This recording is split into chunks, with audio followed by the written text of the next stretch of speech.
यहाँ पर हम दो इम्पोर्टेंट पॉइंट्स को डिस्कस करेंगे। फर्स्ट पॉइंट में आपको गिवन है कि मैट्रिक्स ए जिसका order m cross n and matrix B का ऑर्डर मेरे पास n क्रॉस p है। तो जब मैं यहाँ से ए बी फाइंड आउट करूँगा तो ए बी का ऑर्डर क्या होगा, यहाँ पे ए बी का ऑर्डर होगा मेरे पास m cross p। A B का ऑर्डर क्या हो जाएगा, मेरे पास m क्रॉस p होगा। ए बी का ऑर्डर क्या होगा, m क्रॉस p होगा। तो यहाँ पे आपको ध्यान में क्या रखना है कि यहाँ पे ये जो n है और यहाँ पे ये जो n है, ये दोनों क्या है मेरे पास सेम है। यहाँ पे भी n है और यहाँ पे भी n है। इसका मतलब क्या हो जाएगा, ये जो फर्स्ट वाला जो n है वो क्या मेरे पास मैट्रिक्स A में कॉलम्स कितने मेरे पास, वो तो क्या मेरे पास ये n है। और ये जो यहाँ पे जो n है B वाला, ये रिप्रेजेंट कर रहा है कि मैट्रिक्स B में कितने मेरे पास रोज है। तो यहाँ से मैं लिख सकता हूँ, आपको ये एक पॉइंट ध्यान में रखना है कि number of columns in A, number of columns in A जिसको हमने रिप्रेजेंट कर रखा है यहाँ पे n से, ये किसके इक्वल हो जाएगा, number of rows in B, number of rows in B. ये इंपॉर्टेंट पॉइंट है, ये आपको ध्यान में रखना है। जब भी मैं ए बी की वैल्यू फाइंड आउट करूंगा, जब भी मेरे पास दो मैट्रिक्स गिवन होगी उसका मुझे प्रोडक्ट फाइंड आउट करना है, तो मुझे सबसे पहले ये देखना है कि जो मैट्रिक्स ए है उसमें कॉलम्स और मैट्रिक्स बी में जो रोज है वो सेम है कि नहीं है। अगर वो सेम है तभी हम ए बी की वैल्यू फाइंड आउट कर पाएंगे, अदरवाइज ए बी मेरा डिफाइंड नहीं होगा। एग्जाम्पल नंबर फर्स्ट में आपके पास एक मैट्रिक्स गिवन ए है, इसका ऑर्डर क्या मेरे पास, इसका ऑर्डर है 2 क्रॉस 2 है। और मैट्रिक्स बी का ऑर्डर क्या था, नंबर ऑफ रोज मेरे पास 2 है और कॉलम कितना मेरे पास 1 है। तो इसका ऑर्डर क्या होना चाहिए, यहाँ पे देखो यहाँ पे भी 2 है और यहाँ पे भी 2 है। इसका मतलब यहाँ पे ए बी पॉसिबल है, ए बी यहाँ पे डिफाइंड हो जाएगा। और उसका ऑर्डर क्या होना चाहिए, इसको हमने ले रखा था m क्रॉस n और यहाँ पे था मेरे पास n क्रॉस p। तो जो ए बी का ऑर्डर बनता था वो क्या बनता था मेरे पास, m क्रॉस p बनता था। तो m की वैल्यू कितनी यहाँ पे 2, तो m की वैल्यू 2 और p की वैल्यू 1। तो जो ए बी आएगा उसका ऑर्डर क्या होना चाहिए, 2 क्रॉस 1 होना चाहिए। तो यहाँ पे देखो जो मेरे पास ए बी आया इसका ऑर्डर क्या है, नंबर ऑफ रोज इसमें 2 और नंबर ऑफ कॉलम इसमें कितना मेरे पास 1 है। सेकंड पॉइंट में गिवन है मैट्रिक्स ए जिसका ऑर्डर है m cross n and matrix B का ऑर्डर है k क्रॉस l। अब यहाँ पे आपको बोला गया both A B and B A are defined if and only if. अब यहाँ से देखो अगर ए बी मुझे डिफाइंड करना है तो उस केस में क्या होगा, आपके पास ए बी डिफाइंड करने के लिए आपके पास देखो ए मैट्रिक्स का ऑर्डर दे रखा है m क्रॉस n एंड यहाँ पे हमने इनटू में क्या रख दिया, बी मैट्रिक्स, और बी मैट्रिक्स का ऑर्डर कितना k क्रॉस l है। अब पॉइंट नंबर फर्स्ट में आपको क्या बता रखा है कि जो मैट्रिक्स ए है उसमें कॉलम्स की जो संख्या है वो मैट्रिक्स बी में रोज की संख्या के इक्वल होनी चाहिए। तो number of columns in A equals to number of rows in B. तो अब यहाँ पे देखो क्या फर्स्ट वाली मैट्रिक्स में नंबर ऑफ कॉलम्स क्या मेरे पास n है क्या, और ये जो बी मैट्रिक्स में नंबर ऑफ रोज कितने यहाँ पर मेरे पास k है। इसका मतलब अगर ए बी डिफाइंड होना होगा तो उस केस में ये दोनों सेम होंगे। इसका मतलब यहाँ पे हम बोल सकते हैं कि n इक्वल्स टू मेरे पास क्या होना चाहिए, k होना चाहिए। तो n इक्वल्स टू अगर k होगा, n इक्वल्स टू अगर k होगा तो उस केस में तो क्या हो जाएगा, मेरे पास ए बी डिफाइंड हो जाएगा। n इक्वल्स टू k होगा तो उस केस में तो ए बी डिफाइंड हो जाएगा। अब उसके बाद बी ए के लिए देखो क्या करना है, अगर मुझे बी ए फाइंड आउट करना है बी ए, तो बी ए के लिए क्या करेंगे, यहाँ पे मैट्रिक्स बी आएगी सबसे पहले। तो मैट्रिक्स बी का ऑर्डर क्या है, यहाँ पे देखो मैट्रिक्स बी आएगी और उसके बाद में हम यहाँ पे मैट्रिक्स ए को लेके चलेंगे। यहाँ पे तो मैट्रिक्स ए है और यहाँ पे बी है, तो इस केस में हम यहाँ पे बी मैट्रिक्स लेंगे, उसके बाद मैट्रिक्स ए आएगी। तो बी मैट्रिक्स का ऑर्डर क्या है, यहाँ पे देखो बी मैट्रिक्स का ऑर्डर है हमारे पास में कितना, k इंटू एल। बी का ऑर्डर है k इंटू एल एंड यहाँ पे ये जो मेरे पास a का ऑर्डर है वो कितना, m क्रॉस n है। तो अब यहाँ पे अगर ये डिफाइंड होगी इसका मतलब b में कॉलम्स की संख्या, b में कॉलम्स की संख्या कितनी है, l, और a में रोज की संख्या क्या है मेरे पास, m है। तो इसका मतलब यहाँ पे ये इक्वल होने चाहिए। तो यहाँ पे हम बोल सकते हैं कि L इक्वल्स टू क्या होना चाहिए था, मेरे पास M होना चाहिए। L इक्वल्स टू अगर M होगा तब क्या हो जाएगा, BA डिफाइंड हो जाएगा।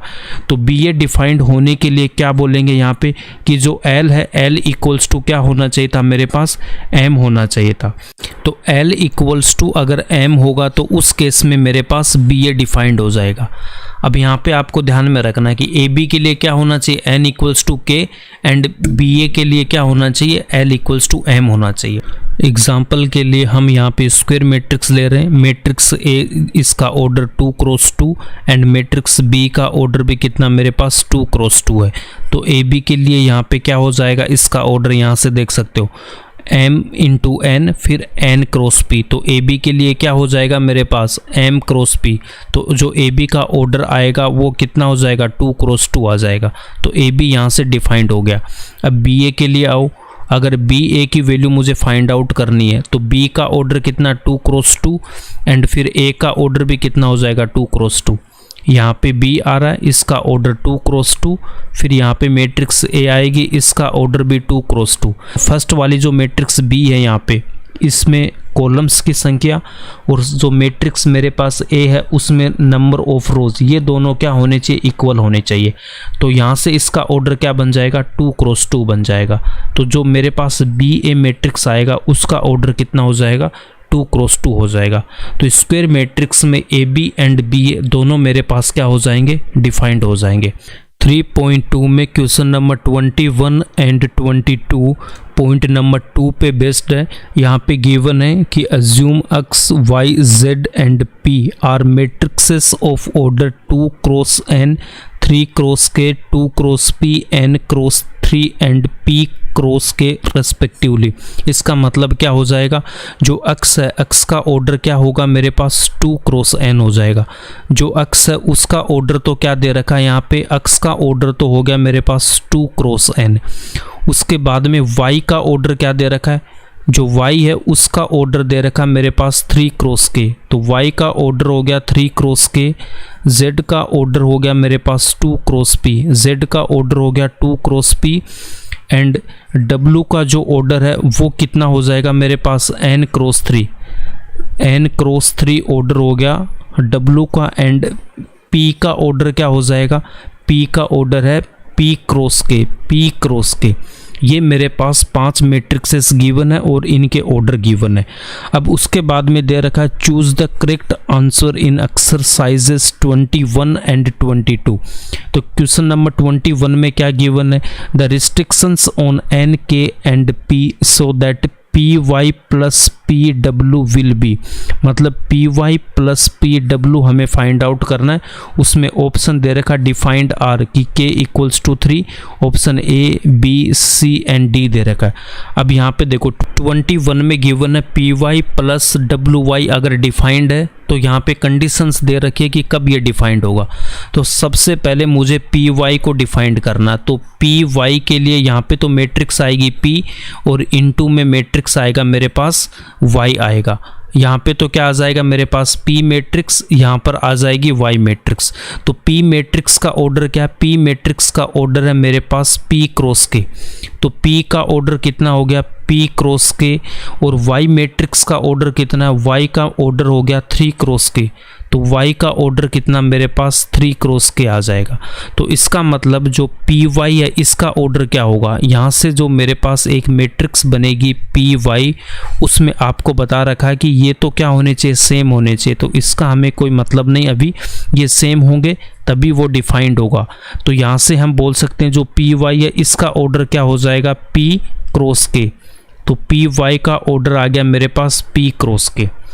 और यहाँ से हम देख सकते हैं कि k इक्वल्स टू कितना होना चाहिए, मेरे पास 3 होना चाहिए। तो k इक्वल्स टू क्या होना चाहिए, 3 होना चाहिए, तभी मेरे पास py डिफाइंड होगा। प्रॉब्लम में ऑलरेडी गिवन है कि ये डिफाइंड है। यहाँ पे देखो प्रॉब्लम में ऑलरेडी गिवन है कि ये मेरे पास डिफाइंड है। तो जब ये डिफाइंड होगा py प्लस pw, इसका मतलब py भी यहाँ पे डिफाइंड है।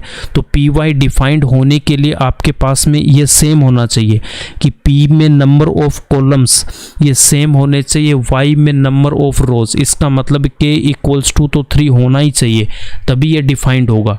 तो यहाँ से जो पी वाई का ऑर्डर हो गया वो कितना हो गया, p क्रॉस। तो डब्लू वाई के लिए क्या करेंगे, देखो यहाँ पे तो आएगा डब्लू और यहाँ पर आएगा मेरे पास वाई आ जाएगा, यहाँ पे तो आएगा डब्लू और यहाँ पे वाई। तो वाई का ऑर्डर तो कितना 3 क्रॉस के है, वाई का ऑर्डर तो मेरे पास कितना 3 क्रॉस के है और डब्लू का ऑर्डर है n क्रॉस 3। डब्लू का ऑर्डर कितना आ जाएगा मेरे पास n क्रॉस 3 होगा। और इसने बोल रखा कि ये डिफाइंड है, ये डिफाइंड है।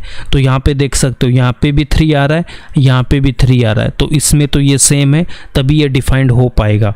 इसका मतलब डब्लू वाई का ऑर्डर क्या आ जाएगा, n क्रॉस के आ जाएगा। डब्लू वाई का ऑर्डर क्या हो जाएगा, n क्रॉस के हो जाएगा। अब मेरे से क्या बोला, इन दोनों को ऐड करो। तो जब मैंने इन दोनों को ऐड किया तो यहाँ से देखो क्या आ जाएगा, P Y plus W Y.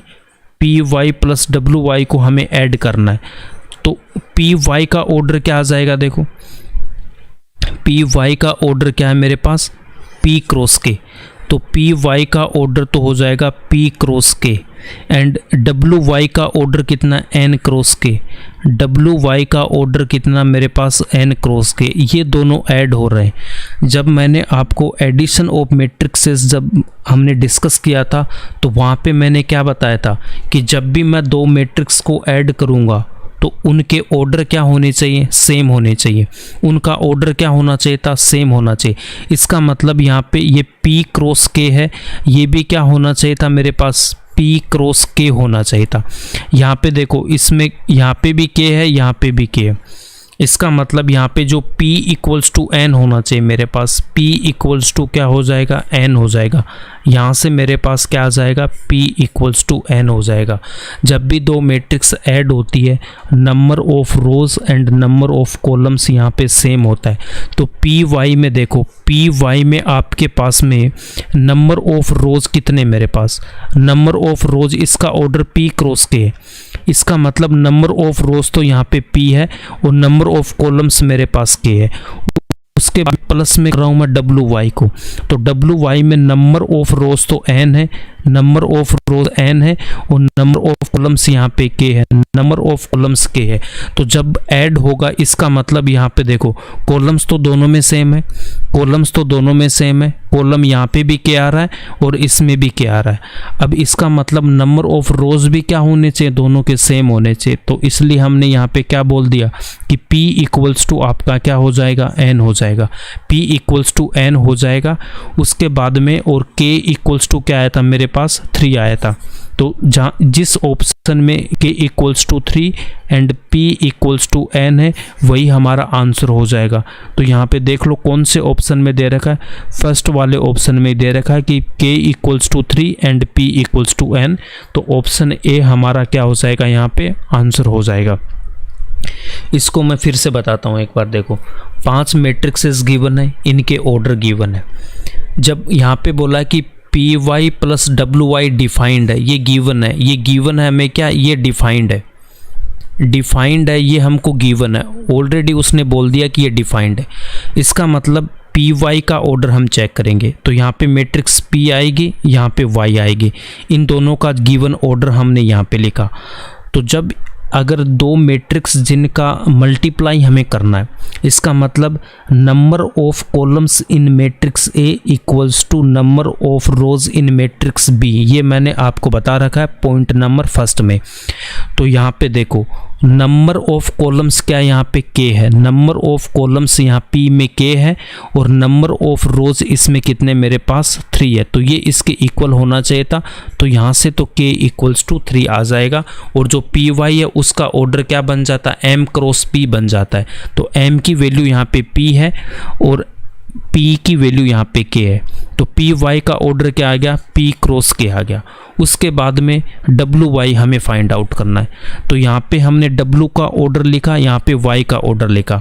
तो जब भी मेरे पास 2 मैट्रिक्स का अगर मुझे मल्टीप्लाई करना है या प्रोडक्ट करना है तो फर्स्ट मैट्रिक्स में कॉलम्स और सेकंड मैट्रिक्स के रोज इक्वल होने चाहिए। तो यहाँ पे भी 3 है, यहाँ पे भी 3 है, इसमें कोई इशू नहीं है। और इसका ऑर्डर क्या हो जाएगा, n क्रॉस K हो जाएगा। ऑर्डर कितना हो जाएगा, n क्रॉस K हो जाएगा। अब मेरे पास प्रॉब्लम में गिवन है इन दोनों को ऐड करना है। जब मैंने इन दोनों को ऐड किया और इनका ऑर्डर हमने यहाँ लिख दिया, ठीक है।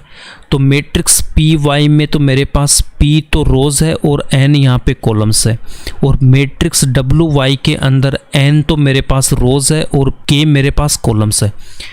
तो यहाँ पे जब एडिशन की प्रॉपर्टी आपको बताया था कि जब हम दो मैट्रिक्स को ऐड करते हैं तो वहाँ पे number of rose and number of column same होने चाहिए, मतलब वहाँ उसका ऑर्डर सेम होना चाहिए। तो कॉलम्स तो दोनों में सेम है, के एंड के, इसका मतलब रोज भी तो यहाँ सेम होंगे तभी दोनों ऐड हो पाएगी। तो यहाँ से हम बोल सकते हैं कि P इक्वल्स टू क्या हो जाएगा, N हो जाएगा। ये मेरा क्वेश्चन नंबर 21 है। अब मैं चलता हूँ क्वेश्चन नंबर 22 में आपको क्या बोल रखा है। क्वेश्चन नंबर 22 में गिवन है कि if n equals to P, if n equals to P, then order of the matrix 7x minus 5z। अब यहाँ पे देखो 22 में आपको गिवन है कि n equals to P, n equals to P हमारे पास गिवन है, और हमसे क्या बोला है कि हमसे बोल रखा है इसने कि 7x minus 5z, इसका ऑर्डर बता दो। इसका क्या बता दो, ऑर्डर बता दो। ये जो मैट्रिक्स है इसका ऑर्डर क्या होगा वो हमें फाइंड आउट करना है, and n equals to P given है। तो यहाँ से देखो जो x मैट्रिक्स है, x मैट्रिक्स का ऑर्डर क्या है मेरे पास, x का ऑर्डर क्या गिवन है, x का ऑर्डर गिवन है यहाँ पे क्रॉस n, और उसके बाद में z है, z का ऑर्डर है 2 क्रॉस p। तो x का तो ऑर्डर क्या हो गया मेरे पास 2 क्रॉस n हो गया। z का ऑर्डर क्या हो गया, z का ऑर्डर यहाँ पे गिवन है 2 क्रॉस p गिवन है। अब यहाँ पे देखो हमसे बोला गया कि 7x की वैल्यू फाइंड आउट करो। तो जब स्केलर मल्टीप्लिकेशन आपको बताया था कि ऑर्डर कोई ऑर्डर में चेंज नहीं होगा, जब हम मैट्रिक्स को किसी स्केलर से मल्टीप्लाई करेंगे तो ऑर्डर चेंज नहीं होगा, तो सेम ऑर्डर आ जाएगा कितना 2 क्रॉस n आ जाएगा यहाँ पे। उसके बाद में मेरे को 5z, तो यहाँ पे भी इसको 5 से मल्टीप्लाई किया हुआ है तो ये 5 आ गया, z हो गया। अब यहाँ पे देखो n इक्वल्स टू मेरे पास गिवन है p, तो यहाँ पे ये जो p है इसको मैं पुट कर दूंगा n, तो इसका ऑर्डर भी क्या बन जाएगा 2 क्रॉस n बन जाएगा। यहाँ पे हमने क्या किया, z में जो p था उसको हम पुट करेंगे n, क्योंकि n इक्वल्स टू p मेरे पास गिवन है इस प्रॉब्लम में कि if n equals to p। तो 5z का ऑर्डर भी कितना आ जाएगा 2 क्रॉस n आ जाएगा। अब इन दोनों को सब्ट्रैक्ट करना है। ऑर्डर हमें पूछा 7x माइनस 5z, तो सब्ट्रैक्ट करने के लिए ऑर्डर इन दोनों का सेम है 2 cross n and 2 cross n। तो ऑर्डर कितना हो जाएगा इसका 2 क्रॉस n मेरा क्या हो जाएगा आंसर हो जाएगा। तो 2 क्रॉस n जो ऑप्शन होगा वही मेरा आंसर होगा 22 का। तो 22 में देखो 22 में जो आपका आंसर है वो क्या हो जाएगा 2 क्रॉस n। तो ऑप्शन नंबर बी है वो आपका आंसर हो जाएगा 2 क्रॉस n।